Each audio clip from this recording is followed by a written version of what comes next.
ദോശക്കും ഇഡ്ഡലിക്കൊക്കെ മാവ് അരച്ച് വെക്കുമ്പോൾ കുറച്ച് അധികം അരച്ച് വെച്ചോളൂ.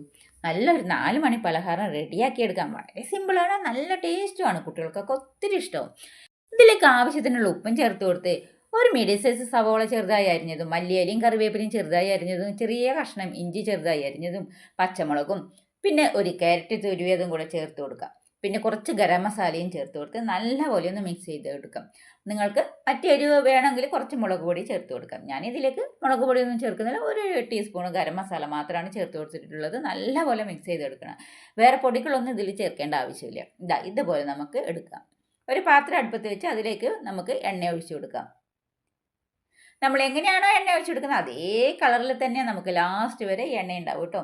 അപ്പോൾ ഒട്ടും എണ്ണയുടെ കളർ മാറാതെ നല്ലൊരു 4 മണി പലഹാരം വളരെ പെട്ടെന്ന് നമുക്ക് തയ്യാറാക്കിയെടുക്കാം. അത് നമ്മുടെ ബാക്കി വന്ന അരിമാവ് വെച്ചിട്ട്. അപ്പോൾ ഒരു ഭാഗം മുരിഞ്ഞ് വരുമ്പോൾ നമുക്കിത് തിരിച്ചിട്ട് കൊടുത്ത് 1-2 പ്രാവശ്യം തിരിച്ചിട്ട് കൊടുത്ത് മീഡിയം ഫ്ലെയിമിൽ വെച്ചിട്ട് നമുക്കിത് ഉണ്ടാക്കിയെടുക്കാം.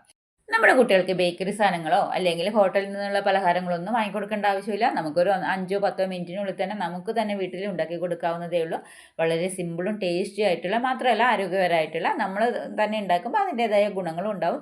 അപ്പോൾ അങ്ങനെയുള്ള ഐറ്റങ്ങൾ നമ്മളുടെ കുട്ടികൾക്ക് ഉണ്ടാക്കി കൊടുക്കാൻ നമുക്ക് തന്നെ പറ്റും. അപ്പോൾ ഇത്രയും സിമ്പിളായിട്ടുള്ള ഈ 4 മണി പലഹാരം എല്ലാവരും ഒന്ന് ട്രൈ ചെയ്ത് നോക്കൂ. അപ്പോൾ ഇത്രയും പണിയുള്ളൂ. നമ്മുടെ 4 മണി പലഹാരം ഇവിടെ റെഡി ആയിട്ടുണ്ട്. അപ്പോൾ എല്ലാവരും ലൈക്ക് ചെയ്ത് സബ്സ്ക്രൈബ് ചെയ്ത് സപ്പോർട്ട് ചെയ്യാനും മറക്കരുത്. ഷെയർ ചെയ്യുന്നവർ ഷെയർ ചെയ്ത് ഒന്ന് സപ്പോർട്ട് ചെയ്തോളൂ കേട്ടോ.